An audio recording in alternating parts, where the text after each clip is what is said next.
बिहारी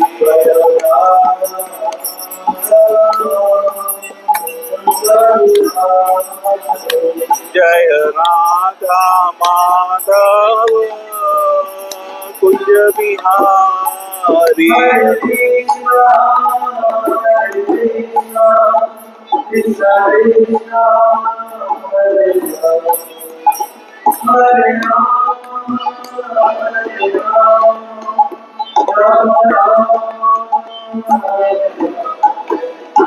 हरे कृष्णा कृष्णा कृष्णा हरे हरे हरे राम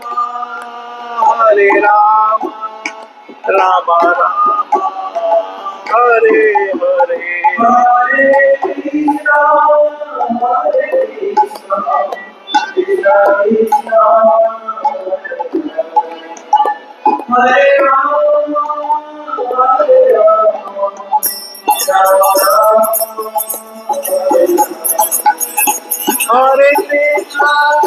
हरे कृष्णा कृष्णा कृष्णा हरे हरे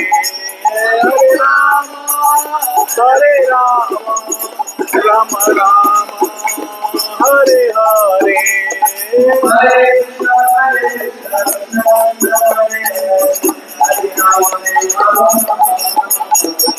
हरे कृष्णा कृष्णा कृष्णा हरे हरे हरे राम राम हरे हरे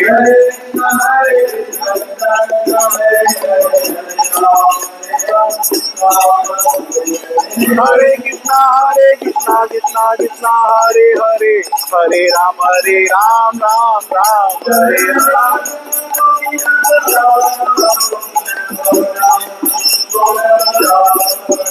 जय राधा गोपीनाथ राधे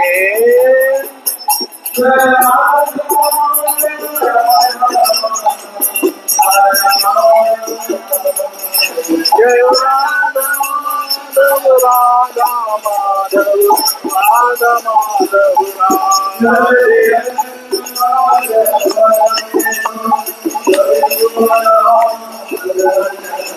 जय जगन्नाथ जय बलदेव जय सुभद्रमा जय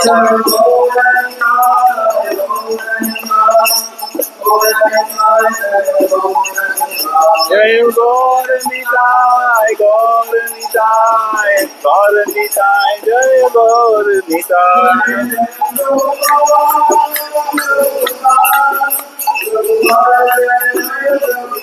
जय जय प्रभुपाद जय जय प्रभुपाद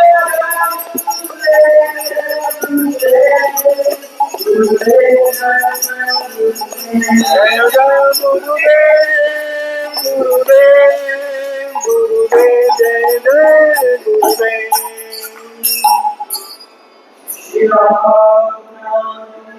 जय जय जय जय हरे कृष्णा। ओम नमो भगवते वासुदेवाय। ओम नमो भगवते वासुदेवाय। ओम नमो भगवते वासुदेवाय। नारायणं नमस्कृत्यं नरं चैव नरोत्तमं देवीं सरस्वतीं व्यासं ततो जयमुदीरयेत। क्षणावता स्वतथा कृष्णः पुण्यश्रवणकीर्तनः हेत्यन्तस्तो हितृभद्राणि विजुनोति सहस्तताम्। नष्टप्रायेषु भद्रेषु नित्यं भागवत सेवया भक्त उत्तम श्लोके भक्तिर्भवति नैष्ठिकी। कृष्णाय वासुदेवाय देवकी नंदनाय च नंद गोकुमाराय गोविंदाय नमो नमः।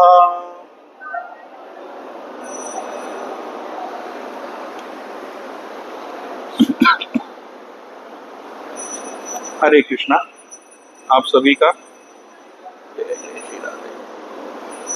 आज सवेरे ही पांडव एकादशी के पुण्य दिन पे और भागवतम के कक्षा में स्वागत है। आज हम लोग श्रीमद् भागवतम के चैप्टर 3 कैंटो 1 का 42 नंबर का श्लोक, तृतीय स्थान, पहला अध्याय और 42वें नंबर के श्लोक को देखेंगे। 41 और 42 दोनों को देखेंगे। तो मैं पहले आप लोग के लिए 41 पढ़ देता हूँ और उसका भावार्थ बता देता हूँ, फिर हम 42 को पढ़ेंगे। तो 41 श्लोक में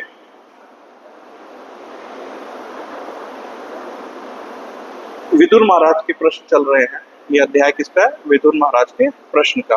और प्रश्न किससे कर रहे हैं? उद्धव जी से। और कहाँ पे कर रहे हैं? यमुना के तट पे कर रहे हैं। तो उसी श्रृंखला में विदुर महाराज 41 श्लोक में पूछते हैं उनसे कि हे भद्र पुरुष, किसको किया भद्र पुरुष से? उद्धव जी को। हे भद्र पुरुष, मैं तो एकमात्र उस धृतराष्ट्र के लिए शोक कर रहा हूं जिसने अपने भाई की मृत्यु के बाद उसके प्रति विद्रोह किया। उसका निष्ठावान हितैषी होते हुए भी उसके द्वारा मैं अपने घर से बाहर निकाल दिया गया, क्योंकि उसने अपने पुत्रों के द्वारा अपनाए गए मार्ग का ही अनुसरण करना स्वीकार किया था। 42 नंबर का श्लोक है और बोर्ड पे लिखा हुआ है। आप लोग मेरे संग कोशिश करिएगा 3 बार दोहराने की। हरि बोल। सोहम हरेर्मृत्य विडम्बनेना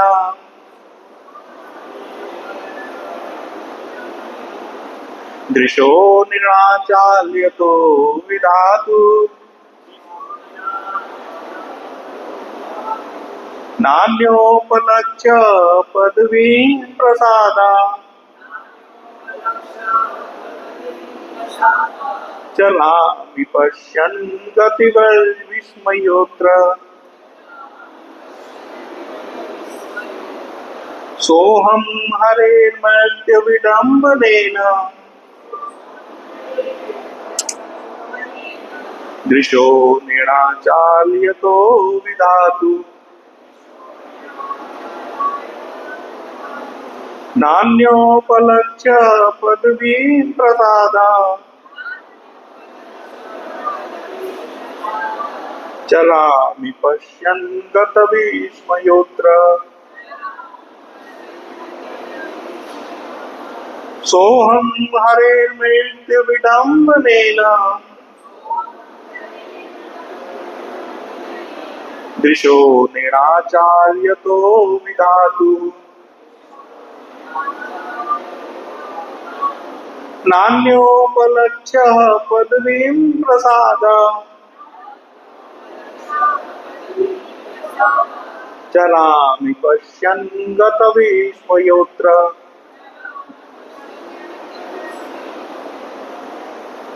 कोई दोहराएगा?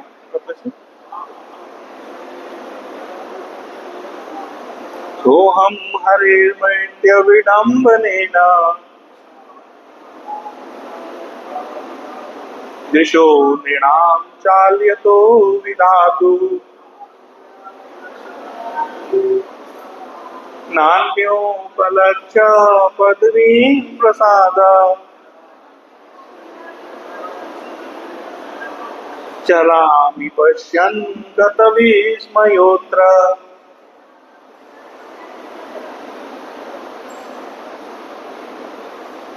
आप में से कोई, माता जी लोग में से कोई दोहराना चाहेगा?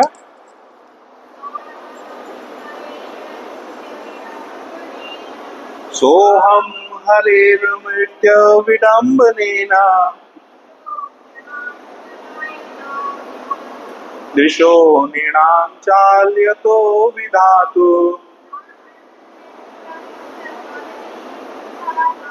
नान्योपलक्ष्य पदवीं प्रसादा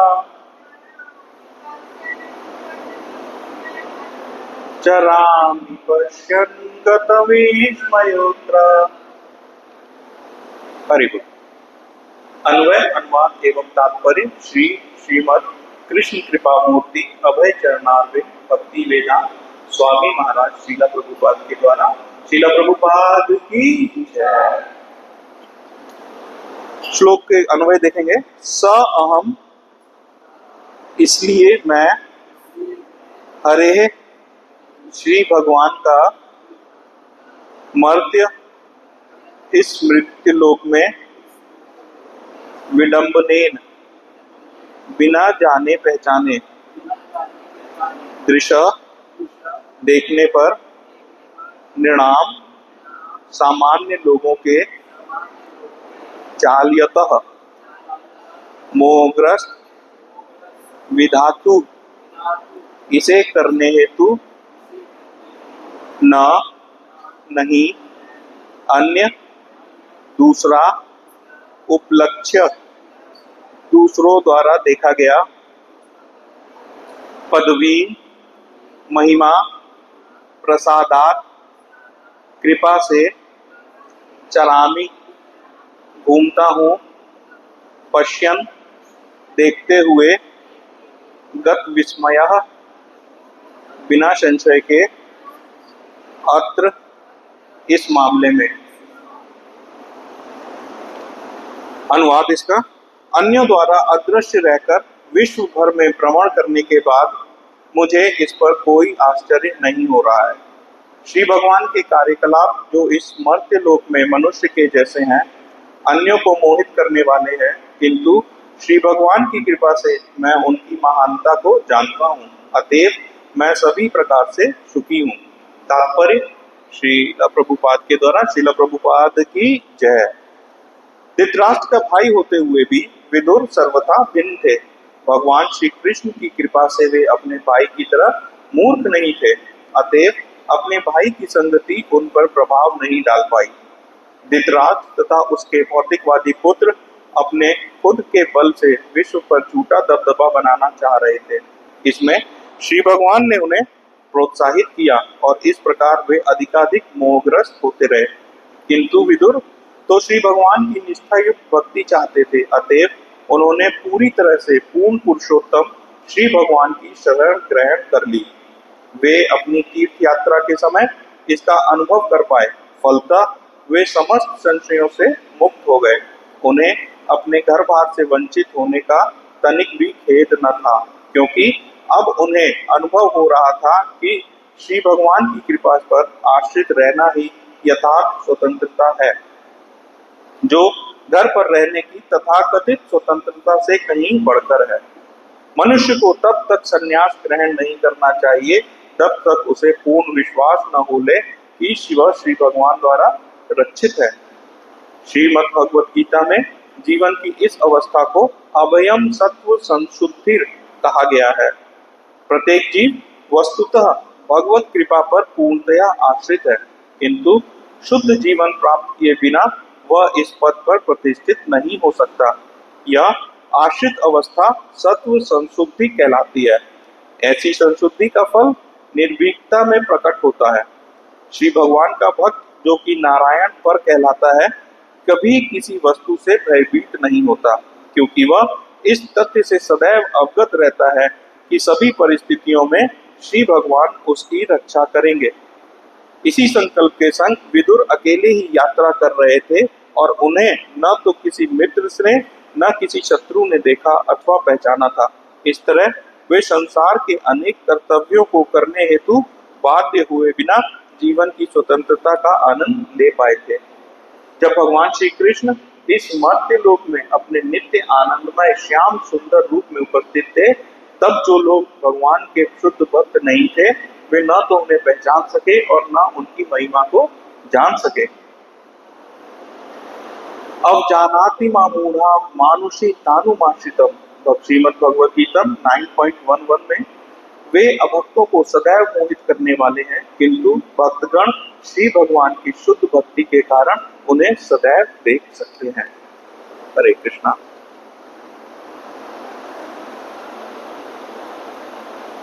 ओम ज्ञानतिमिरान्धस्य ज्ञानाञ्जनशलाकया चक्षुरुन्मीलितं येन तस्मै श्रीगुरवे नमः। श्रीचैतन्यमनोभीष्टं स्थापितं येन भूतले स्वयं रूपः कदा मह्यं ददाति स्वप्नदान्तिकम्। वन्देऽहं श्रीगुरु श्रीयुक्तपदकमलं श्रीगुरुवैष्णवाञ्च श्रीरूपं साग्रजातं सहगणरघुनाथान्वितं तं सजीवम् सावधूतं सावधूतं परिजन संगितं कृष्ण चैतन्य देवं श्री राधा कृष्ण पादां सैगण ललिता श्री विशाखान्वितांश्च हे कृष्ण करुणा सिंधु दीन बंधु जगतपते गोपेश गोपिकांत राधा कांता नमस्तुते तप्त कांचन गौरांगी राधे वृंदावनेश्वरी विश्वानुसुते देवी प्रणमामि हरिप्रिये वाञ्छाकल्पतरुभ्यश्च कृपा सिन्धुभ्यश्च पतितानां पावनेभ्यो वैष्णवेभ्यो नमो नमः। जय श्री कृष्ण चैतन्य प्रभु नित्यानंद श्री अद्वैत गदाधर श्रीवासादि गौर भक्त वृंद।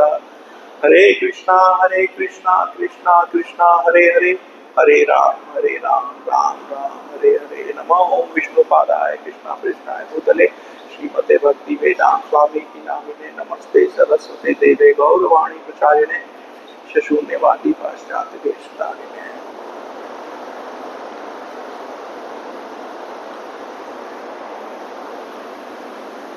हरे कृष्णा प्रभु जी।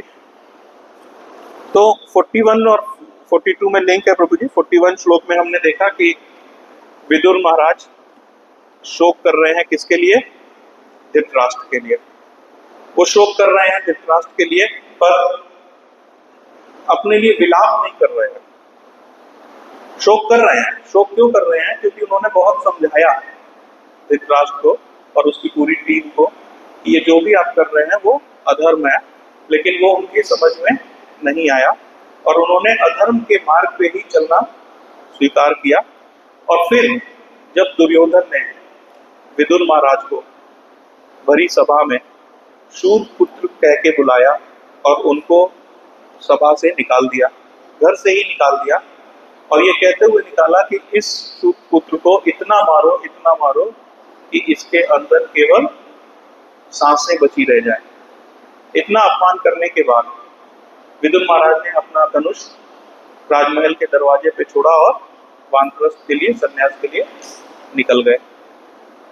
तो विदुर महाराज को इस बात का विलाप नहीं था कि धृतराष्ट्र और उनकी टीम की इस कार्य की वजह से उनको राजमहल छोड़ करके जंगल की ओर जाना पड़ा, बल्कि वो इसलिए शोक में थे क्योंकि धृतराष्ट्र का अंत निश्चित था और अंत उसका उद्धव जी से जब पता चला तो अंत उसका हो चुका था, इसलिए उसने शोक किया।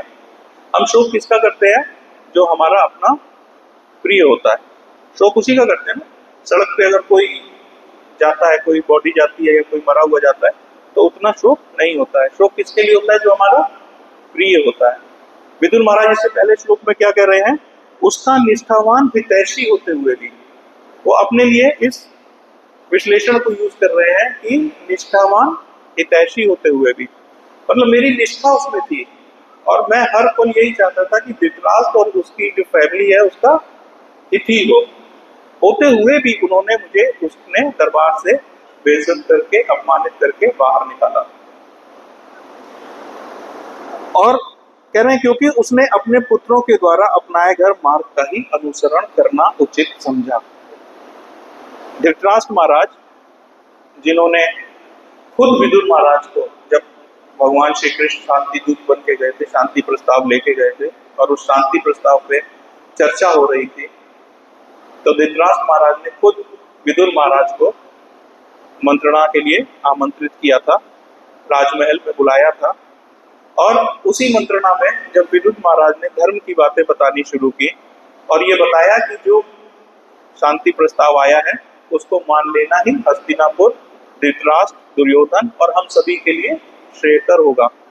ये सुनते ही दुर्योधन को क्रोध आ गया। उसने विदुर महाराज को अपमानित करके बाहर निकाल दिया और विदुर महाराज तनिक भी विचलित नहीं हुए। उन्होंने उसी क्षण अपना धनुष दरवाजे पे रखा और वन की ओर चले गए बिना मुंह के। विदुर महाराज को प्यार था पर आसक्ति नहीं थी। विदुर महाराज को आसक्ति नहीं थी, उन्होंने उसी क्षण सब कुछ छोड़ा और आगे बढ़ के चले गए। अब आगे उद्धव जी से क्या कह रहे हैं कि अन्यों द्वारा अदृश्य रहकर विश्व भर में भ्रमण करने के बाद मुझे इस पर कोई आश्चर्य नहीं हो रहा। किस पर कोई आश्चर्य नहीं हो रहा? इस बात पर कोई आश्चर्य नहीं हो रहा कि मुझ जैसे निष्ठावान व्यक्ति को धृतराष्ट्र इतना अंधे हो चुके थे अधर्म के पथ पे अपने पुत्र के मोह में कि मुझ जैसे निष्ठावान और हितैषी को भी अपने घर से बाहर निकाल दिया। इस बात पे उन्हें कोई आश्चर्य नहीं हो रहा था। और देखिए, धृतराष्ट्र महाराज जो अपने मृत भाई पांडु के पुत्रों के लिए द्वेष रखते थे, वो उसके मरने के बाद भी, पांडु महाराज के मरने के बाद भी उनके बच्चों से द्वेषी रखे। और जो भाई उसका जीवित है यानी विदुर महाराज जी, उनको उनसे भी द्वेषी रहा। वो सुनते थे, लेकिन जिस पल दुर्योधन उनका अपमान कर रहा था उन्होंने एक शब्द भी दुर्योधन को नहीं बोला। अगर किसी का अपमान कोई कर रहा है और वहां कोई सभ्य व्यक्ति बैठा है और वह मौन है, तो शास्त्रों के अनुसार ये माना जाता है कि उसका मौन स्वीकृति उस कार्य में होती है। धृतराष्ट्र महाराज की भी मौन स्वीकृति थी कि दुर्योधन तुम इसको अपमान करके बाहर निकाल दो। इस चीज का उनको कोई दुख नहीं था, कोई आश्चर्य नहीं था उनको इस बात के ऊपर कि धृतराष्ट्र ऐसे भी हो सकते हैं कि वो कुछ भी उसको बोल नहीं पाएंगे। यही देखिए, यही वैष्णव का गुण होता है। इतना अपमान करने के बाद, राजमहल छोड़ने के बाद 36 वर्ष अवधूत के रूप में वो वन में रहे। सन्यास रहा, वानप्रस्थ रहा, फिर सन्यास रहा। 36 वर्ष का वन काटने के बाद भी आज उनके मन में धृतराष्ट्र के लिए कोई द्वेष नहीं है, शोक है। आप देखिए, वैष्णव का गुण देखिए, इतना कुछ उनके संग करने के बावजूद भी आज भी जब उद्धव जी से विदुर महाराज मिल रहे हैं तो वो धृतराष्ट्र के लिए कोई द्वेष नहीं दिखा रहे हैं। उनके मन में क्या है? उनके लिए अभी भी कृपा है। क्या है? दयालुता है। उनका मन आज भी शोक कर रहा है धृतराष्ट्र के। काश धृतराष्ट्र ने मेरी बात मान ली होती तो आज ये दिन नहीं होता। काश दुर्योधन ने मेरी बात मान ली होती और वो 5 गांव ही दे दिए होते तो आज ये दिन नहीं देखना पड़ता। इसी बात को आगे चल के वो कह रहे हैं कि श्री भगवान के कार्यकलाप जो इस मर्त्यलोक के मनुष्य जैसे हैं। अब देखिए, इसमें भी एक समझने वाली है। अब इसमें भगवान कहां से आ गए? विदुर महाराज कह रहे हैं उद्धव महाराज से कि श्री भगवान के कार्यकलाप जो इस मर्त्यलोक में मनुष्य के जैसे हैं, तो इसमें भगवान कहां से आ गए? भाई, बुलाया धृतराष्ट्र ने, गए विदुर महाराज, अपमान किया दुर्योधन ने। भगवान तो वहां थे ही नहीं, भगवान तो द्वारका में थे, भगवान द्वारका में थे। लेकिन विदुर महाराज जो कौन है? महाजन है। अभी आगे भी आएगा। विदुर महाराज कौन है? विदुर महाराज धर्मराज यमराज के अंशावतार है। 100 वर्ष का श्राप मिला तो इस जन्म में विदुर वर के वो इस धरती पे आए। महाजन है, वो अच्छी तरीके से जानते थे कि भगवान इस धरा पे आ चुके हैं और वो स्वयं श्री कृष्ण है जो हम सबके बीच में है। तो विदुर महाराज जो इस बात को बहुत अच्छे से जानते थे कि ये सब जो हो रहा है ये भगवान की इच्छा के बिना नहीं हो रहा है। इन सब के होने के पीछे, मुझको बुलाए जाने के पीछे, मुझको अपमानित करने के पीछे जो भी कोई आशय है वो भगवान की कोई बहुत बड़ी मंशा है। यही भक्त की क्वालिटी होती है। विषम परिस्थितियों में जो अभक्त होते हैं, जो भगवान से विमुख होते हैं, वो उस पर क्या करते हैं? विचलित हो जाते हैं और ऐसे कार्य करते हैं कि वो उस परिस्थिति में और फंसते चले जाते हैं। लेकिन जो भक्त होता है वो हर वक्त ये मानता है कि जो भी कुछ हो रहा है मेरे संग, वो क्यों हो रहा है, वो क्योंकि कृष्णा का ये कोई मेरे लिए प्लान है। विदुर महाराज भी ये समझते थे कि ये जो भी कुछ हो रहा है यहाँ पे राजमहल के अंदर, वो क्या है, वो कृष्णा का एक प्लान है। और कृष्णा चाहते हैं कि अब समय आ गया है कि मैं ये मोह माया, ये अधर्म का पथ छोड़ करके और अब वन की तरफ चलूं और अपने आप को आत्म शुद्धि की ओर लेके चलूं। इसीलिए वो ये कह रहे हैं कि श्री भगवान के कार्यकलाप इस मर्त्य लोक में मनुष्य जैसे हैं। देखिए, मनुष्य जैसे है, मनुष्य के नहीं है, अंतर है। भगवान दिखते तो मनुष्य हैं, उनके कार्यकलाप भी मनुष्य जैसे दिखते हैं, और वो मनुष्य के जैसे होते नहीं है। वो कैसे होते हैं, दिव्य होते हैं। भगवान के कार्यकलाप दिव्य होते हैं। भगवान सामने बैठ के समझाते हैं, लेकिन अंदर ही मन में शांति प्रस्ताव लेकर के गए हैं। लेकिन युधिष्ठिर के भी मन में बैठे हैं, दुर्योधन के भी मन में बैठे हैं, धृतराष्ट्र के भी मन में बैठे हैं परमात्मा स्वरूप में। लेकिन वो उनको प्रेरित कर रहे हैं किस चीज के लिए, उसको शांति प्रस्ताव को नहीं मानने के लिए। आप समझे, अंदर ही बैठ करके भगवान के ये लीला है, ये भगवान की, कि वो बाहर से तो एक इंसान की तरह काम कर रहे हैं, शांति प्रस्ताव लेके गए हैं, लेकिन वहीं दुर्योधन के अंदर बैठ करके उस शांति प्रस्ताव पे विचार नहीं करने दे रहे हैं उसको। क्यों? क्योंकि उसको मोहित कर रखा है। और भगवान ने उसको मोहित क्यों कर रखा है सारी पार्टियों को? क्योंकि भगवान ने उसी दिन प्रण ले लिया था जिस दिन द्रौपदी का चीरहरण दुर्योधन ने दुशासन के द्वारा राजमहल में करवाया था। भगवान ने उसी दिन प्रण लिया था कि इन सब को इकट्ठा करके एक ही जगह इन सब का विनाश करेंगे, एक ही जगह फीस्ट होगा इन सब का, वहीं पे भगवान विराट रूप में सबको खाएंगे। इसलिए भगवान सबके चित्त में बैठ करके, जिसकी जैसे प्राकृतिक गुण होती है, तामसिक गुण का व्यक्ति होगा तो उसके विचार तामसिक होंगे, राजसिक गुण का होगा तो विचार राजसिक होंगे, सतोगुण का होगा तो उसके विचार सतोगुणी होंगे। भगवान हम सबके अंदर बैठे हैं, लेकिन हमारा चित्त हमारे प्राकृतिक गुणों के अनुसार बना है, इस अनुसार वो हमें मोहित करके हमारा कार्य करते हैं। सेम कार्य उनके जो होते हैं, युद्ध के बाद युधिष्ठिर महाराज बहुत ज्यादा विचलित हो गए। उन्होंने देखा इतनी सारी लाशों को देख करके युधिष्ठिर महाराज बहुत ज्यादा व्यथित हो गए, और वो बैठ करके विलाप कर रहे थे कि इस राज्य का क्या फायदा, जहाँ पे इतना मेरी वजह से इतने सारे लोग मारे गए। और वहां पे फिर कृष्ण भगवान ने युधिष्ठिर महाराज को समझाया कि नहीं, ये ऐसा नहीं है, धर्म की स्थापना के लिए ये हुआ है और अब धर्म का वो होगा। लेकिन युधिष्ठिर महाराज को भगवान समझा भी रहे हैं और अंदर बैठ के उनको वो समझने भी नहीं दे रहे हैं। युधिष्ठिर महाराज को स्वयं भगवान की बात समझ में नहीं आ रही है। फिर कृष्णा ने क्या बोला? कृष्णा ने बोला, चलो आपको मेरी बात नहीं समझ में आती है तो भीष्म पितामह के पास चलते हैं। वो उन्होंने लीला क्यों की?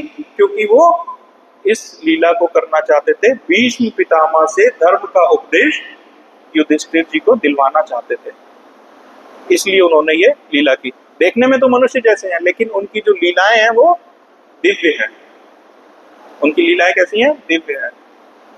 अश्वत्थामा मणि थी ना यहाँ पे, अश्वत्थामा उसको प्रेरित करते हैं किस चीज के लिए? अभिमन्यु के पुत्र की वध के लिए, ब्रह्मास्त्र बनाने के लिए, और फिर बचाते भी उस बच्चे को है। तो भगवान की ये लीला है, वो करते भी खुद ही हैं और बचाते भी खुद ही है। 14 वर्ष की आयु में जब कंस का वध किया देवकी माँ और वासुदेव जी के सामने, तो देवकी माँ ने देख लिया ये भगवान है। अब भगवान है तो उन्होंने उनको गोद में लेना उचित नहीं समझा। भगवान ने तुरंत अपनी योग माया का विस्तार किया और देवकी माँ को भ्रमित किया। भ्रमित करके उनके पास गए और बोले, माँ मुझे क्षमा करें, मुझे 13 वर्ष लग गए आपको इस कोठागार से बाहर निकालने में और कंस का वध करने में। महादेव जो एक क्षण पहले ही उनको भगवान के रूप में देख करके इतना स्तब्ध हो गई थी कि वो उनको गोद में लेने की भी हिम्मत नहीं कर पा रही थी। योग माया की शक्ति की वजह से उनके अंदर वात्सल्य आ गया, और वात्सल्य आने से क्या हुआ, उन्होंने फिर कृष्ण भगवान को गोद में लिया। तो ये भगवान की कई सारी महिमाएं हैं जो देखने में तो एक इंसान के जैसे लगती हैं, पर इंसान के जैसे होती नहीं है, दिव्य होती हैं। किंतु श्री भगवान की कृपा से मैं उनकी महानता को जानता हूं, अतएव मैं सभी प्रकार से सुख हूं। देखिए, वो कह रहे हैं मैं भगवान की कृपा से उनकी महानता को जानता हूं। स्वयं एक महाजन होते हुए उनको ये पता था भगवान कृष्ण है, और भगवान कृष्ण के कार्य जो है वो दिव्य है। तो उन्होंने बाहर निकालना, धृतराष्ट्र के द्वारा, दुर्योधन के द्वारा अपमानित करने को उन्होंने इसको क्या माना, भगवान की एक कृपा। कृपा क्यों मानी, क्योंकि अब भगवान के समीप जाने का समय आ चुका है। भगवान उनकी अतएव मैं सभी प्रकार से सुखी हूं। अब वो वन की ओर चल पड़े हैं, वानप्रस्थ के लिए वो चल पड़े हैं, और वहां पे वो 36 साल अवधूत रूप में रहे। और उन्होंने यहाँ पे बोला अन्यों द्वारा अदृश्य रहकर विश्व भर में भ्रमण करने के बाद, अन्यों द्वारा मतलब भौतिक जीवों के द्वारा वो अदृश्य रहे। 36 साल वो किसी से मिले नहीं, किसी ने उन्हें देखा नहीं। लेकिन उद्धव जी को बता रहे अन्यों के द्वारा, यानी भगवान को छोड़ करके बाकी सबके द्वारा वो अदृश्य रहे। उस क्षण भी उनको ये पता था, वन में जब थे, वन में जब वो अपना वनवास काट रहे थे 36 वर्ष, तब भी उनको ये पूर्ण एहसास था कि भगवान उनके साथ हर पल है और भगवान उनको हर पल देख रहे हैं। देखिए, ये भक्त की बहुत बड़ी क्वालिटी होती है। वो ये जानता है कि Krishna is not a far God, Krishna is a near God. वो बहुत दूर नहीं है। विदुर जी को ये पता था भगवान द्वारका में तो है, लेकिन भगवान हर पल मेरे साथ भी है। और भक्त जो होता है उसको हमेशा ये एहसास होता है कि भगवान उसके ऊपर देख रहे हैं, भगवान उसके साथ है। और जो भगवान से विमुख होता है उनको क्या लगता है, कुछ भी कर लो, कुछ भी कर लो, कौन देख रहा है, मेरा कौन क्या बिगाड़ लेगा। ऐसे ही होता है ना। यही भाव था दुर्योधन का, जब द्रौपदी को भरी सभा में चीरहरण के लिए लाया गया। दुर्योधन का यही स्वभाव रहा होगा ना, मेरा कौन क्या बिगाड़ लेगा, कौन देख रहा है, कृष्ण तो द्वारका में बैठे हैं, यहाँ मेरा कौन क्या बिगाड़ लेगा। भगवान ने भी वहां से आकर के ये नहीं कि आगे और सुदर्शन चलाया और सबको निपटा दिया। भगवान ने भी वहां से बस कपड़ा ही सप्लाई किया, लेकिन प्रण कर लिया था कि इन सबको एक जगह इकट्ठा करके एक ही साथ खाऊंगा। और यही बात भीष्म पितामह ने बताई कि विराट रूप में सारे लोग कृष्ण में समा गए, कृष्ण ने सबका भक्षण किया है रणभूमि में। प्रभुपाद जी आगे लिखते हैं, धृतराष्ट्र का भाई होते हुए भी विदुर सर्वथा भिन्न थे। भिन्न क्यों थे, दोनों इंसान ही थे, दोनों के 2 हाथ 2 पैर थे। भिन्न कहां से थे, भिन्न से थे चित्त से। दुर्योधन सामान्य व्यक्ति था। सामान्य व्यक्ति कौन होता है, जो भगवान से विमुख होता है, वो होता है सामान्य व्यक्ति, जो माया के प्रकोप में होता है, माया के अधीन कार्य करता है। इसीलिए विदुर महाराज भिन्न थे। क्यों, क्योंकि वो भगवान के अनन्य भक्त थे, और दुर्योधन एंड पार्टी क्या थे, सामान्य लोग थे। इसीलिए एक ही घर में एक ही छत में रहते हुए वो दोनों आपस में उनकी चित्त के हिसाब से वो दोनों भिन्न थे। वो भगवान श्री कृष्ण की कृपा से भी अपने भाई की तरह मूर्ख नहीं थे, अतएव अपने भाई की संगति का प्रभाव उन पर नहीं डाल पाई। देखिए,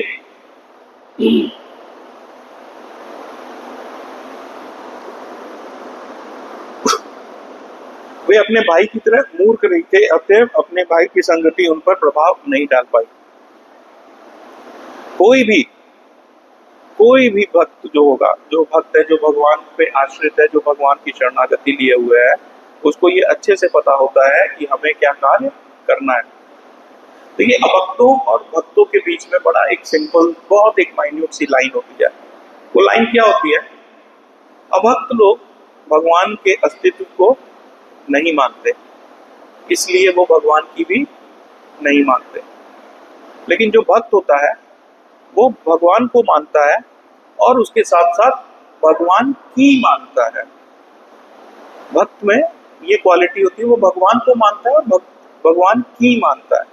तो विदुर महाराज ने जो भी जीवन भर काम किया है, जितने भी राजमंत्री होते हुए, प्रधानमंत्री होते हुए जितने भी कार्य किए, वो सब कैसे कार्य किए?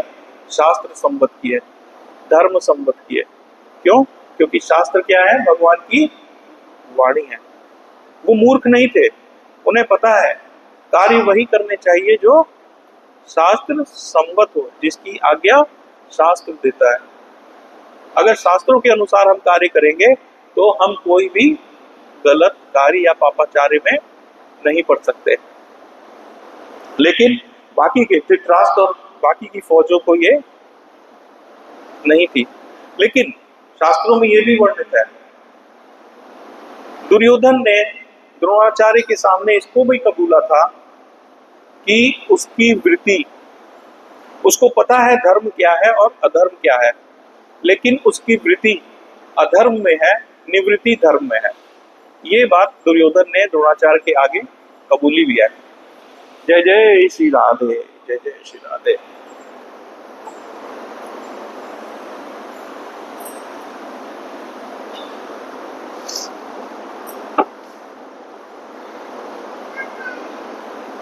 आगे कह रहे हैं प्रभुपाद जी कि धृतराष्ट्र तथा उसके भौतिकवादी पुत्र अपने खुद के बल पर विश्व पर अपना झूठा दबदबा बनाना चाह रहे थे। ये प्रॉब्लम धृतराष्ट्र या उसके बच्चों के संग नहीं थी कि विश्व के ऊपर अपना झूठा दबदबा बनाना चाह रहे हैं। ये प्रॉब्लम हर एक के संग है। हरे कृष्णा। ये प्रॉब्लम केवल धृतराष्ट्र और दुर्योधन एंड पार्टी के संग नहीं थी कि वो विश्व के ऊपर अपना झूठा दबदबा बनाना चाह रहे थे। ये प्रॉब्लम हम सब में है, हम सब में है प्रभु जी। हम सब लोग इस धरती पे, इस प्रकृति पे अपना प्रभुत्व जमाने की कोशिश कर रहे हैं। हर एक आदमी स्वामी बनने के लिए कार्य कर रहा है, किसी को दासत्व स्वीकार ही नहीं है। तो ये जो प्रभुपाद जी ने लिखा है, ये उस प्रापेक्ष पे लिखा है, लेकिन उस संदर्भ पे नहीं लिखा है। ये आज के संदर्भ में भी सत्य है कि हम लोग झूठा दबदबा बनाना चाह रहे हैं इस संसार में, जबकि संसार किसका है? भगवान श्री कृष्ण का है। इसके स्वामी कौन है? भगवान कृष्ण है। हम कौन है? हम कौन है? हम भगवान के दास हैं। अगर हम दास हैं तो हम इस पृथ्वी पर, इस सृष्टि पर अधिकार अपना जमा ही नहीं सकते। और ये आज की भी प्रॉब्लम है।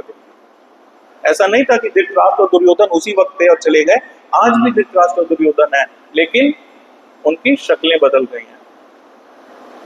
वो विचार है, दुर्योधन एक विचार है, धृतराष्ट्र एक विचार है।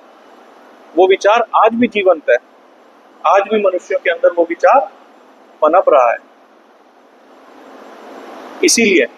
इसीलिए इस्कॉन कार्य करता है कि हम ये विचार लोगों के मन से खत्म कर सकें कि आप पृथ्वी पे अपना प्रभुत्व जमाने के लिए आए हैं। नहीं, हम यहाँ सेवा करने आए हैं, कृष्णा की सेवा करने आए हैं। यही हमारा मिशन है, यही हमारा मिशन है। इसीलिए हम इस पे काम करते हैं कि हमें ये विचार अब खत्म करना है सोसाइटी से। किंतु झूठा दबदबा बनाना चाह रहे हैं, इसमें श्री भगवान उन्हें प्रोत्साहित कर रहे हैं।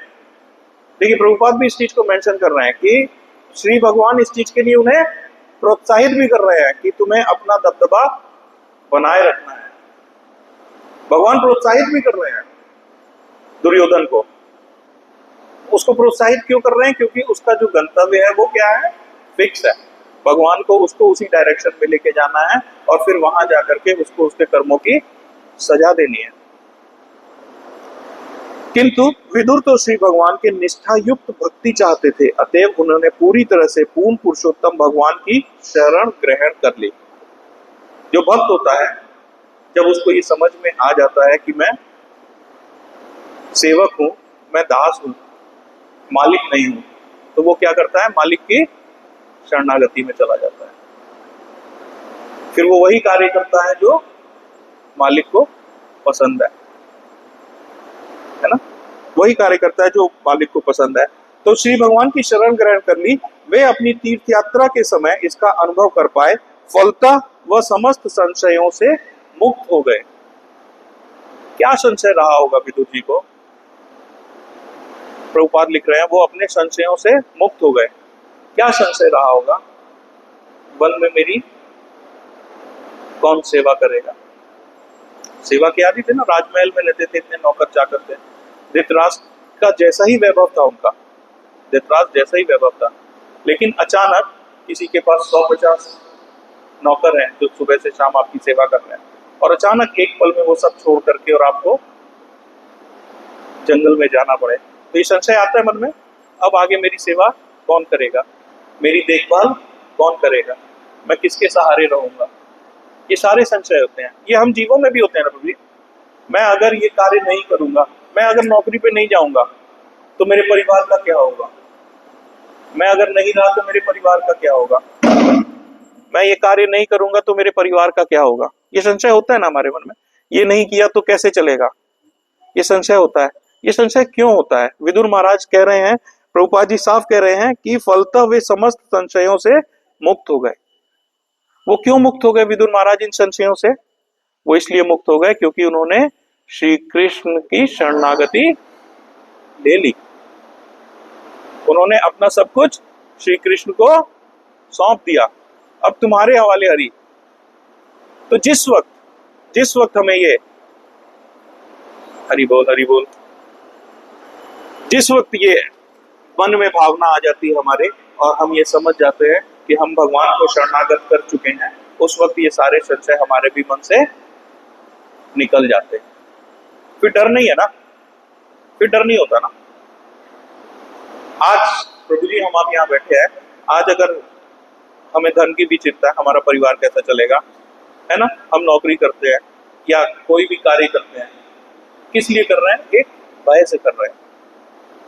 देखिए, इस जगत में हम और आप कोई भी कार्य करते हैं ना, वो किसी ना किसी भय की वजह से करते हैं। निर्भीक जिस दिन हो जाएंगे आप, उस दिन आप कोई भी कर्म करना छोड़ देंगे किसी न किसी भय से।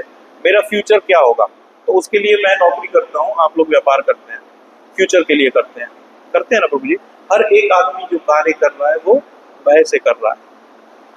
और अगर इस वक्त ये पता चल जाए कि प्रभु जी आपके परदादा ने या उनसे भी ऊपर किसी ने आपके लिए करोड़ों की धन दौलत छोड़ करके गए जो आपको अभी तक पता नहीं थी, वो आपको इस क्षण मिल चुकी है, तो इसके बाद का जो क्षण होगा प्रभु जी, वो क्या आप किसी भय में कार्य करेंगे?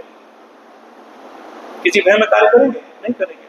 आप निर्भीक हो चुके। क्यों निर्भीक हो चुके? क्योंकि अब आपको ये पता है कि आपके पीछे बैक है, आपके पीछे एक सपोर्ट है, तो अब आप निर्भीक हो जाएंगे, भय खत्म हो जाएगा।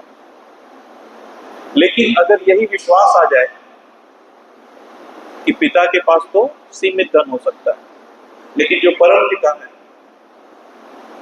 उन्हें ऐश्वर्य की, उन्हें धन की क्या कमी है, माँ लक्ष्मी उनके चरणों में निवास करती हैं, तो हमें जिस दिन ये विश्वास हो जाएगा कि हमारे परम पिता वो हैं और धन की कोई कमी होने नहीं वाली, उस दिन क्या आपको लगता है आप किसी भय में कार्य करेंगे?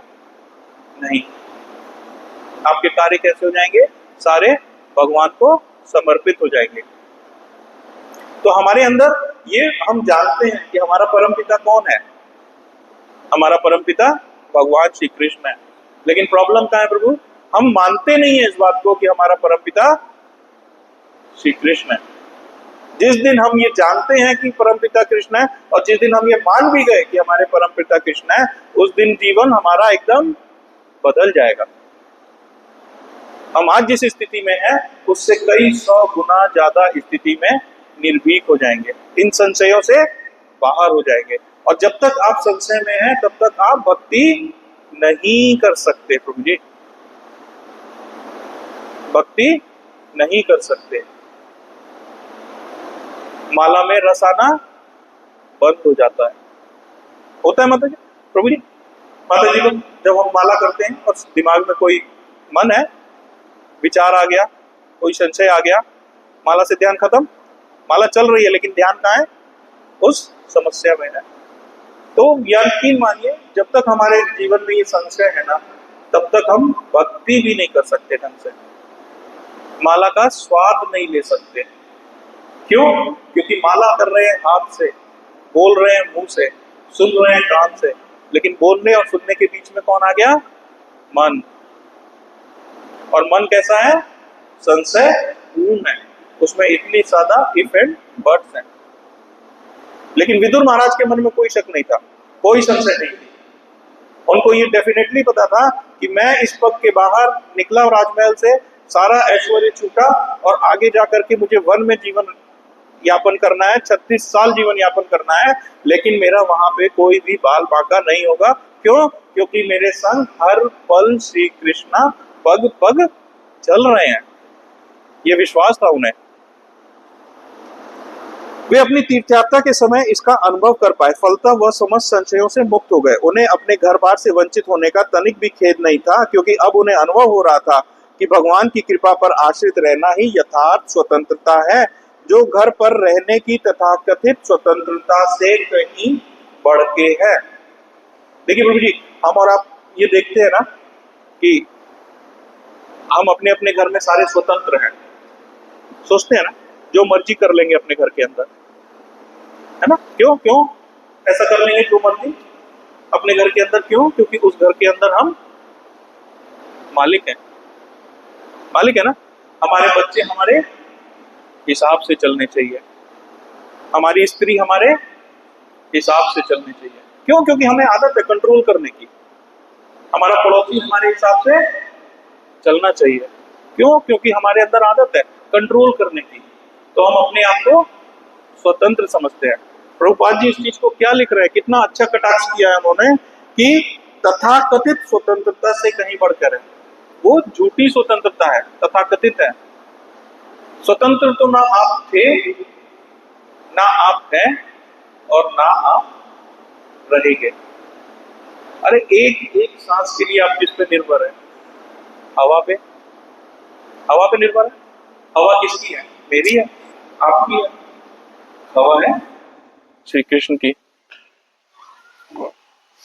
वो तो उनकी कृपा है हम पे, दयालुता है उनकी कि उन्होंने आज तक कभी भी किसी को बिल नहीं भेजा। आप में से किसी को बिल आया प्रभु? इतनी हवा यूज किया, उसका बिल आया किसी को? नहीं आया। भगवान की दयालुता देखिए। आप घर में बिजली यूज करते हैं, 30 दिन बाद बिल आ जाता है, लेकिन आज तक अपनी पूरी लाइफ में कभी भी भगवान ने आपसे कुछ नहीं मांगा। पीछे कोरोना आया था, क्या था वो? आदि भौतिक समस्या। 2 महीने में सबको पता चल गया था हवा की कीमत क्या होती है। कंधे पे टांग टांग करके 20-20 किलो के सिलेंडर लोग रात रात भर चलते थे। यह है कि एहसान फरामोशी। हम जिसका दिया खा रहे हैं, जिसकी हवा सूंघ करके हम अपना सांसें ले रहे हैं, हम उसके प्रति कृतज्ञ नहीं है। हम और आप अपनी जिंदगी में वो सारे कार्य करने को तैयार हैं जो भगवान को पसंद नहीं है, लेकिन एक भी कार्य वो करने में जान निकल जाती है जो भगवान को पसंद है। इस्कॉन में 4 नियम क्यों दिए गए प्रभु जी? इस्कॉन के 4 नियम क्यों हैं? ये आपको वैष्णव बनाने के लिए नहीं है, वैष्णव बनाने के लिए नहीं। वैष्णव के नियम अलग हैं। ये तो हम पशु योनि में हैं, सॉरी, हम मनुष्य योनि में हैं, पशु वृत्ति में हैं, तो हमें पशु से मनुष्य बनाने के लिए है। और हम भक्त हैं, हम इस बात को अच्छे से समझते हैं। इन 4 नियम 16 माला को करने में भी हमें समस्या आती है प्रभु जी। लेकिन हम उस समस्या को डट के सामना करते हैं, उस समस्या को पार करते हैं। कितने सारे भक्त होते हैं जो वही समस्याएं देख करके और ये 4 नियम छोड़ देते हैं और भगवत विमुख हो जाते हैं। मैं जानता हूँ 10-10 साल से 20-20 साल से लोग माला कर रहे हैं, अब छोड़ चुके हैं, कुछ नहीं होता। एक प्रभु जी मिले थे, मुझको बहुत मोटिवेट कर रहे थे, प्रभु जी आप नए नए आए हैं, मुझे 18 साल हो गया है माला रगड़ते हुए। बड़ी सभा में बोला उन्होंने मुझे, 18 साल हो गया है माला रगड़ते हुए, कोई फर्क नहीं पड़ता, आप नए नए आए हैं, अभी समय बचा लीजिए। मैं क्या प्रभु जी यही अंतर है, आपने 18 साल माला रगड़ी है, मैंने 1.5 साल में माला की है, अंतर वहां पे। 18 साल लोग करने के बावजूद भी छोड़ देते हैं, क्यों? क्योंकि वो अडिग नहीं रह पाते, विश्वास ही नहीं है मन में, ये विश्वास ही नहीं है कि कृष्णा है, वो मुझे संभालेगा। पल पल पे यही संशय है, मैं नहीं करूंगा तो क्या होगा, मैं नहीं करूंगा तो क्या होगा, और अंततोगत्वा क्या होता है, वो भगवान से विमुख हो जाते हैं। देखिए शास्त्रों में वर्णित है, देवता है ना, जितने देवता है ना जितने, इन सब की मीटिंग चलती रहती है भक्तों को पथभ्रष्ट करने के लिए। वो नहीं चाहते हैं देवता कि हम ये मृत्यु लोक छोड़ करके गोलोक चले जाएं। वो ये नहीं चाहते हैं कि सारा मृत्यु लोक खाली हो जाए और सारे कहां पहुंच गए, गोलोक पहुंच गए। वो ये नहीं चाहते, वो षड्यंत्र करते रहते हैं माया के प्रलोभन से, वो षड्यंत्र करते रहते हैं, भक्तों पे भी आते हैं, माया का असर आता है भक्तों पे भी। हमारा भी मन अडिग होता है, ऐसा नहीं है मैं झूठ बोलूंगा, हमारा भी होता है, मन विचलित होता है, फिर हम वापस अपने आप को लेके आते हैं, नहीं जो नियम है, जो वचन है, वो वचन है।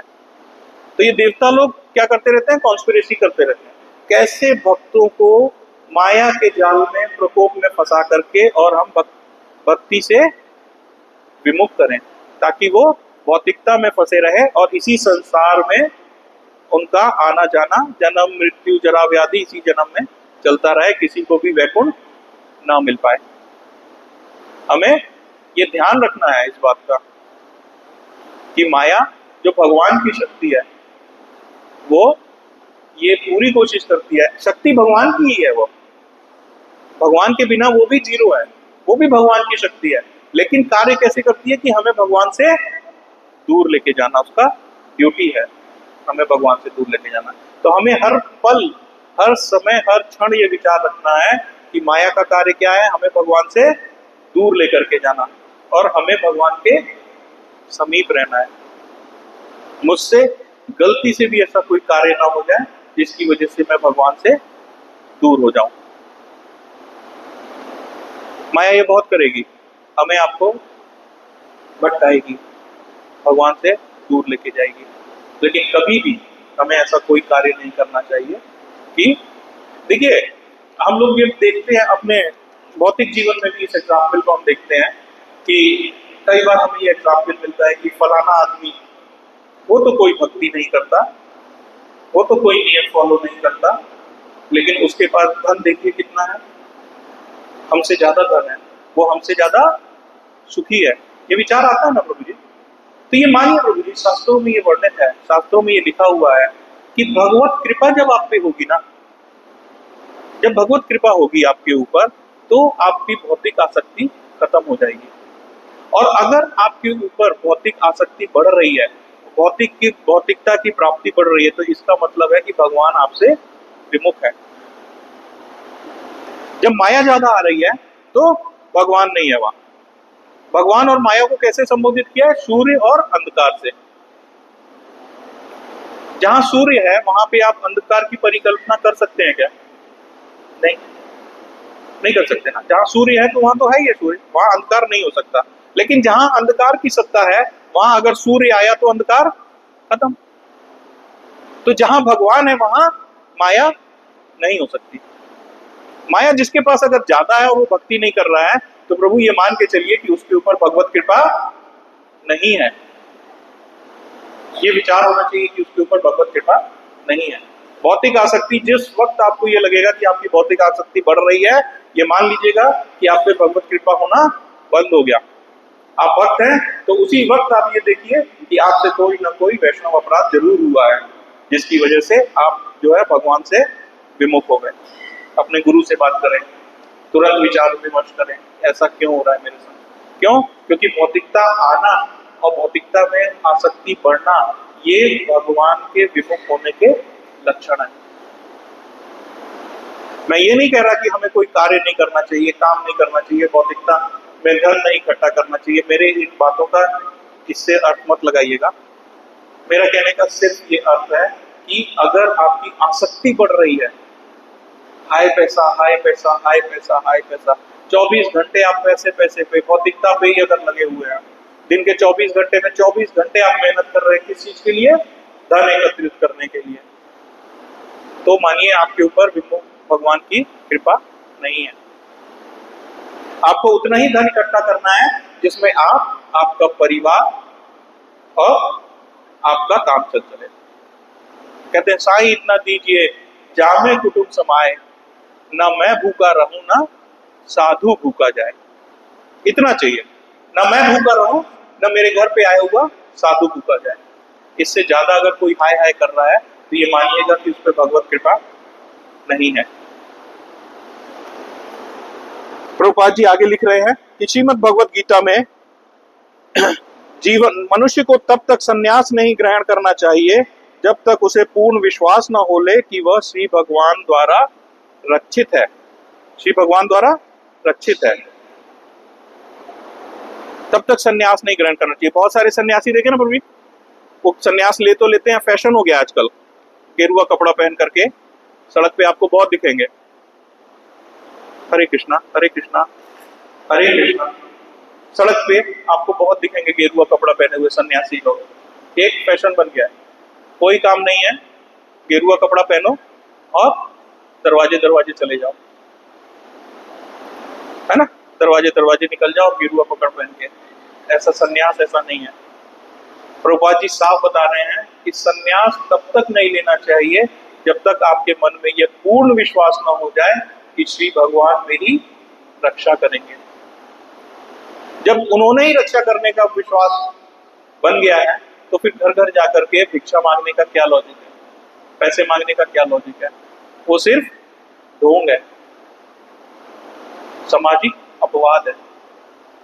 देखिए हमने शरणागति के बारे में हमने पढ़ा है। शरणागति कितने तरीके की होती है? 6 तरीके की। 6 तरीके की शरणागति होती है। पहली शरणागति होती है अनुकूल संकल्प। हम वो संकल्प करते हैं जिसमें हम सिर्फ वही कार्य करेंगे जो भगवान को पसंद है। दूसरी शरणागति का लक्षण होता है प्रतिकूल वर्जनम। हम वो कोई कार्य नहीं करेंगे जो भगवान को पसंद नहीं है। तृतीय होता है विश्वास, भगवान पर विश्वास कि वो मेरी रक्षा करेंगे। भगवान मेरी रक्षा, हर समय भगवान मेरी रक्षा करेंगे। आभार, भगवान के प्रति आभार। हे कृपा सिंधु दीन बंधु जगतपते गोपेश गोपीकांत राधा कांत। कृपा सिंधु है वो। ये शब्द क्यों ले डालते हैं हम? क्योंकि हम अपना आभार डालते हैं। कृपा के सागर है वो। कितनी कृपा है उनकी हमारे ऊपर। अच्छा शरीर दिया, स्वस्थ शरीर दिया, खाने को अन्न दिया, पहनने को कपड़े दिए, कितनी कुछ उन्होंने हमारे ऊपर दया की हुई है। तो ये आभार, जब आप दिल से आभार देते हैं भगवान को तो ये शरणागति के लक्षण में आता है। फिर पांचवा आता है विनम्रता। विनम्रता, विनम्रता कैसे? विनम्रता किसके साथ? भगवान के अंशों के साथ। हम आप सब भगवान के अंश हैं, हम एक दूसरे से विनम्र हैं। मैं आपसे अगर शत्रुता रखूंगा, 2 भाई अगर आपस में लड़ाई करें और एक एक का सर फोड़ दें, तो क्या उस घर के पिता को ये बात अच्छी लगेगी? पिता सुकून में रहेगा? छोटे वाले ने बड़े का सर फोड़ दिया, पिता को सुकून आएगा? नहीं आएगा। उसका मन विचलित रहेगा। यही यही स्थिति है प्रभु जी। जब दो इंसान आपस में लड़ते हैं तो भगवान खुश नहीं होते। इसीलिए विनम्रता जरूरी है, कृपालुपन जरूरी है। फिर भक्त के ये गुण है, भक्त के गुण है दयालुता, कृपालुता। भक्त को दयालु होना चाहिए, भक्त को कृपालु होना चाहिए, उसे हर जीव को समदर्शी होना चाहिए, समदर्शी होना चाहिए, उसे हर जीव में भगवान का अंश नजर आना चाहिए। और फिर छठवां आता है आत्मसमर्पण, सरेंडरनेस, कंप्लीट सरेंडरनेस। सरेंडरनेस में अगर 1% भी कमी है ना, वो शरणागति नहीं है। सरेंडरनेस करते वक्त अगर एक शक भी आ गया मन के अंदर, तो वो शरणागति नहीं है। कंप्लीट सरेंडरनेस, ये बहुत ऊंची स्थिति होती होगी, मुझे तो अभी इसका अनुभव है नहीं, लेकिन शास्त्रों में हमने देखा, श्रील प्रभुपाद को देखा, आचार्यों को देखा, गुरु महाराज को देखा, वो उस स्थिति को पहुंच चुके हैं, कंप्लीट सरेंडरनेस की। ये है शरणागति के 6 लक्षण, जिनको विदुर महाराज ने शरणागत लिया। मनुष्य को तब तक संन्यास ग्रहण नहीं करना चाहिए जब तक उसे पूर्ण विश्वास न हो ले कि वह भगवान द्वारा रक्षित है, यानी वह शरणागत, उनको पूर्ण शरणागत होने के बाद ही किसी को संन्यास आश्रम लेना चाहिए। श्रीमद् भगवद गीता में जीवन की इस अवस्था को अभयम सत्व शुद्धि कहा गया है। ऐसी संशुद्धि का फल निर्भीकता में प्रकट होता है। जब कॉन्फिडेंस हो गया, शरणागति हो गई, कॉन्फिडेंस हो गया, भगवान है, वो मेरे साथ हैं, फिर तो निर्भीकता है ना, फिर कोई जरूरत नहीं है ना डरने की किसी से। अरे आज आपको पता चले नरेंद्र मोदी आपके रिश्तेदार है, बहुत सगा रिश्तेदार है, आपके मन में डर रह जाएगा पुलिस का? नहीं रहेगा, निर्भीकता आ जाएगी ना। तो जिस वक्त हमें ये एहसास होगा, पता होगा कि श्री कृष्ण हमारे परम पिता हैं, उस वक्त निर्भीकता अपने आप आ जाएगी। लेकिन वो निर्भीकता लाने के लिए आपको मन में ये डाउट नहीं आना चाहिए कि कृष्ण मेरे पिता है।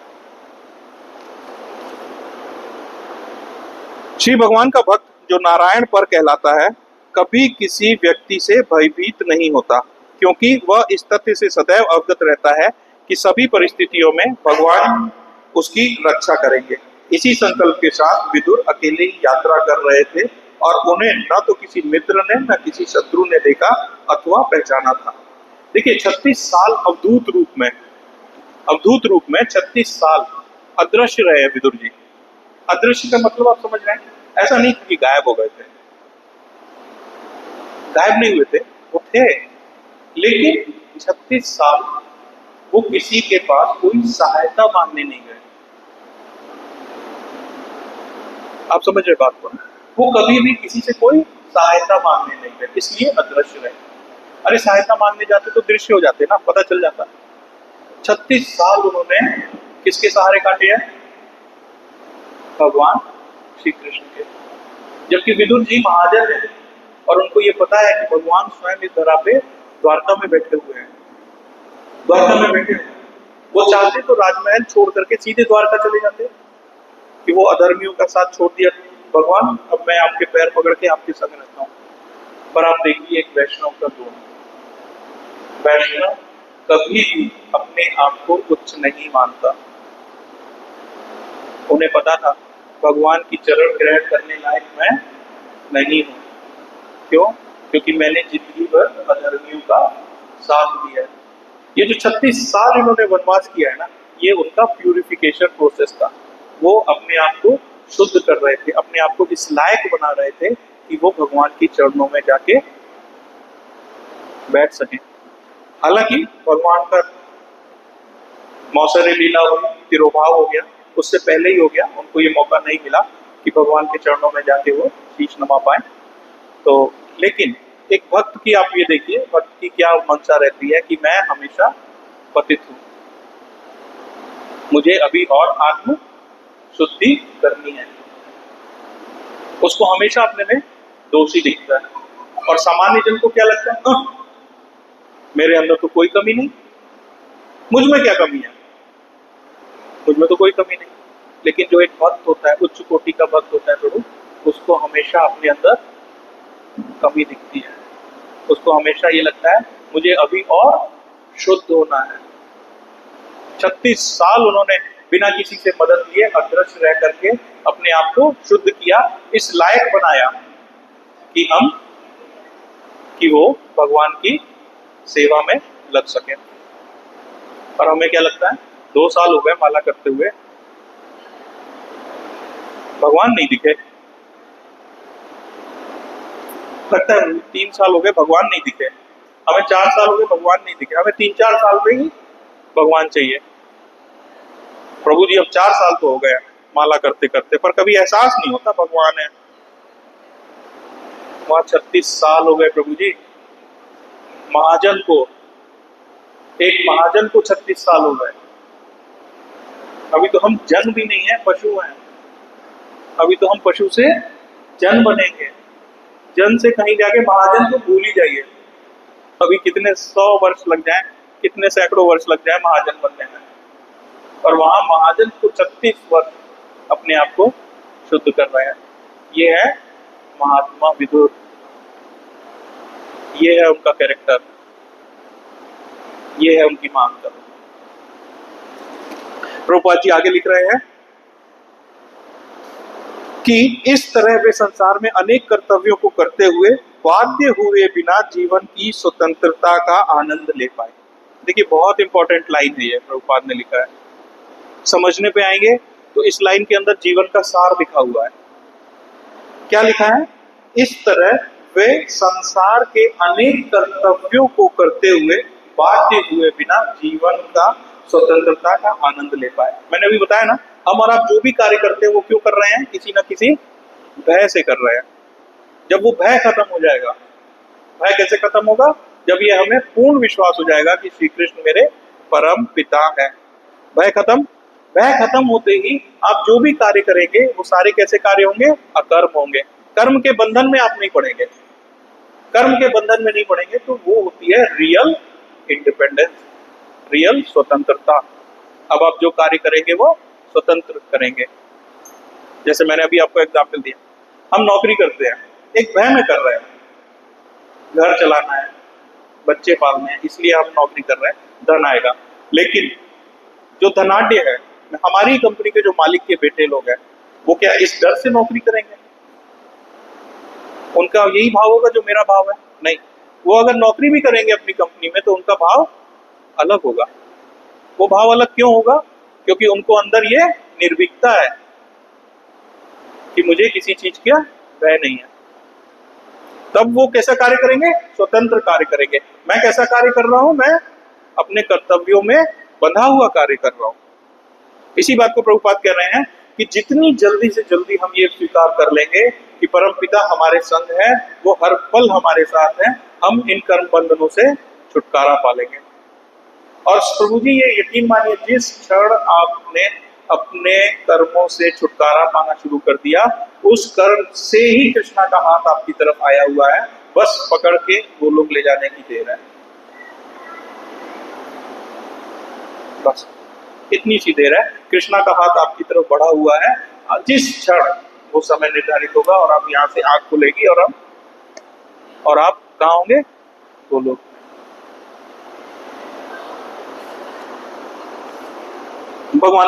जब भगवान श्री कृष्ण इस मर्त्य लोक में अपने नित्य आनंदमय श्याम सुंदर रूप में उपस्थित थे, तब जो लोग श्री भगवान के शुद्ध भक्त नहीं थे, वे न तो उन्हें पहचान सके और न उनकी महिमा को जान पाए।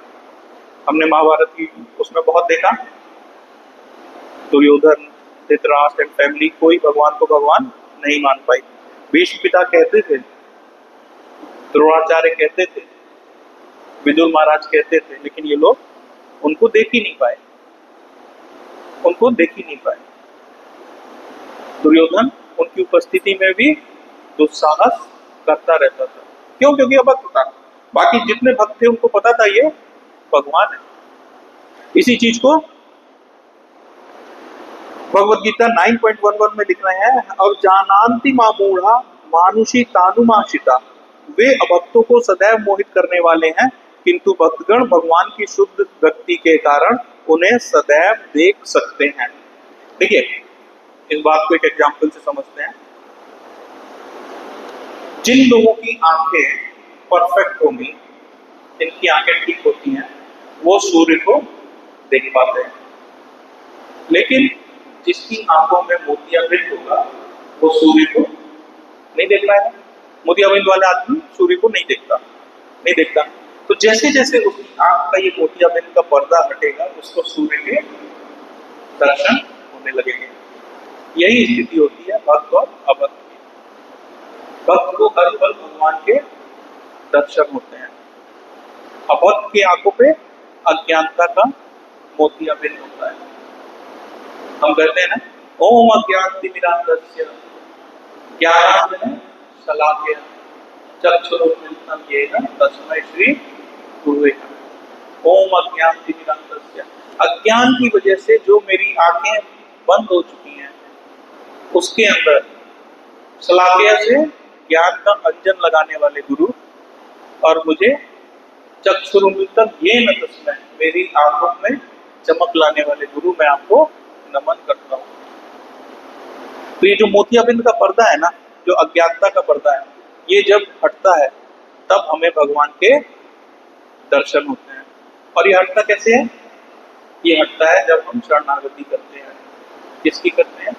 प्रमाणिक गुरु की।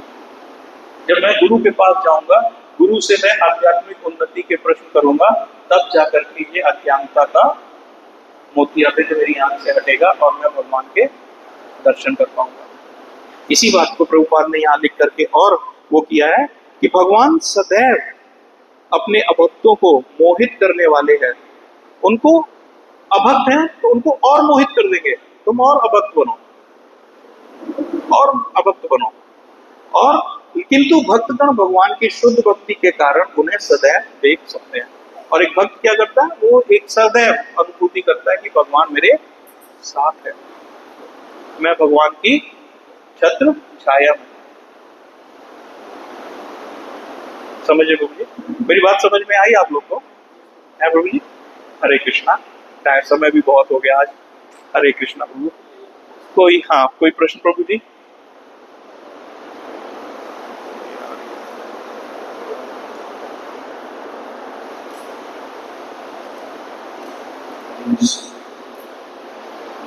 हरे कृष्णा प्रभु।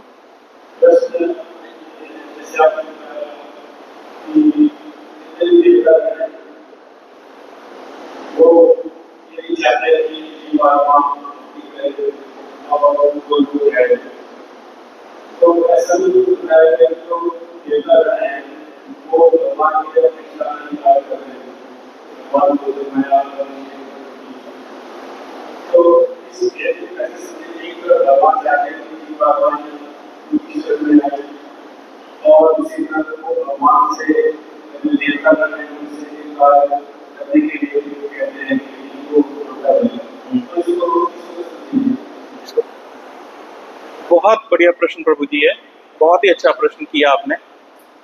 देखिए, दो स्थिति मैं आपके सामने रखता हूँ। हम इंसान अपना कर्म करने के लिए स्वतंत्र हैं, ये तो हमें पता है। हम भगवान ने हमें ये स्वतंत्रता दी हुई है कि मैं अपना कर्म कर सकूं।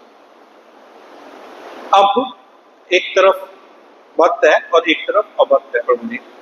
आज अगर भक्त को देवताओं की कृपा से 1 लाख रुपए माया आ गई और 1 लाख की माया अभक्त पे आ गई, 2 लोग हैं प्रभु जी,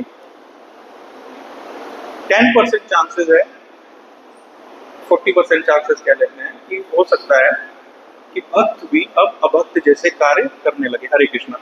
चांसेस है भक्त भी क्या करेगा? पैसा ज्यादा आ गया तो कर्म कैसे करेगा? अभक्त तो अभक्त का ही कार्य करेगा। वो उस 1 लाख रुपए से जुआ भी खेलेगा, शराब भी पिएगा, नॉनवेज भी खाएगा, वो सारे काम करेगा जिससे उसकी पशुवृत्ति और पनपेगी। लेकिन कर्म के अनुसार कर्म करने की बाध्यता नहीं है। कर्म चूज करना हमारा इंडिपेंडेंट अपना है। तो जिस वक्त भक्त ने चूज कर लिया कि मुझको भी अधर्म करना है, उस वक्त भगवान आपको देवताओं के द्वारा और प्रेरित करेंगे। देवता और आपको प्रेरित करेंगे कि इस कार्य को कर लो, कुछ नहीं होता, कर लो, कोई नहीं देख रहा, कर लो। और जिस वक्त आपने वो कार्य किया, उनकी सारी वो मनोरथ पूरी हो गई। आप भक्ति से हटके अभक्ति के उस पे आ गए। भगवान भी सेम यही कर रहे हैं। सामने बैठ के अर्जुन को ये सामने बैठ के दुर्योधन को ये समझा भी रहे हैं कि शांति प्रस्ताव लाया हूं, 5 गांव दे दो, बाकी हस्तिनापुर तुम अपने पास रखो, खुशी से रहो, ये 5 गांव में अपना वास कर लेंगे। लेकिन दुर्योधन के मन में बैठ करके उसको समझने भी नहीं दे रहे हैं, उसको और प्रोत्साहन कर रहे हैं। किस चीज के लिए प्रोत्साहन कर रहे हैं? अधर्म करने के लिए। तो ये भगवान की लीला है। अगर आपने अधर्म का पथ चुना है तो भगवान आपको और प्रेरित करेंगे अधर्म करने के लिए, और अगर आपने धर्म का पथ चुना है तो भगवान आपको और प्रेरित करेंगे धर्म का कार्य करने के लिए। भगवान तब आपकी रक्षा करेंगे, माया से रक्षा करेंगे, देवताओं से रक्षा करेंगे। प्रभुपाद जी ने अपने तात्पर्य में इस लाइन को लिखा है, प्रभु जी, इसमें श्री भगवान उन्हें धृतराष्ट्र तथा उनके भौतिकवादी पुत्र अपने खुद के बल पर विश्व पर झूठा दबदबा बनाना चाह रहे थे अधर्म से।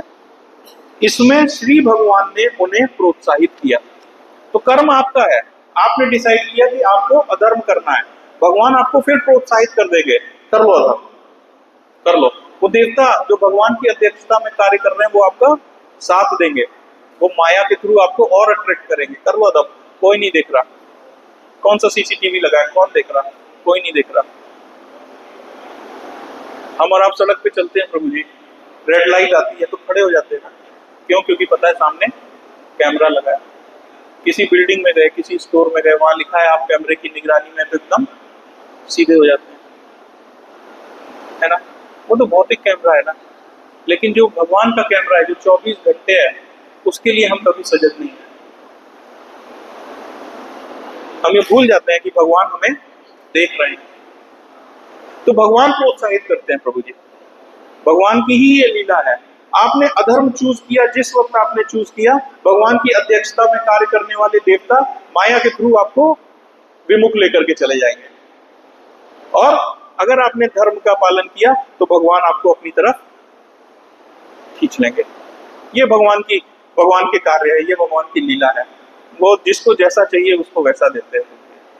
किसी को यहाँ पे आके कृष्णा चाहिए, उसको कृष्णा दे देते हैं। किसी को यहाँ पे आकर के लक्ष्मी चाहिए, उसको लक्ष्मी दे देते हैं। किसी को यहाँ पे आकर के नंबर चाहिए, हे प्रभु इस बार बस पास करा देना, उसको नंबर दे देते हैं। आप जिस भाव से यहाँ आएंगे ना, जिस मनोरथ से यहाँ आएंगे, भगवान आपको वही दे देंगे। कुछ आते हैं मुझे बैंक बैलेंस दे दो, भगवान ने कहा लो पकड़ो, करोड़ों अरबों पकड़ो और तुम उसी में ही रहो, उसी में रहो, उसको भोगते रहो, अधर्म करते रहो, और इसी जन्म मृत्यु व्याज आदि में यहीं आते रहो, वापस आते रहो। ये है प्रभु जी। मैं जवाब दे पाया आपके सवालों का, आपकी शंका दूर हुई प्रभु जी। हरे कृष्णा हरे कृष्णा हरे कृष्णा। श्रीमद् भागवत महापुराण की, श्रीला प्रभुपाद की, आप सब भक्त वृंद की।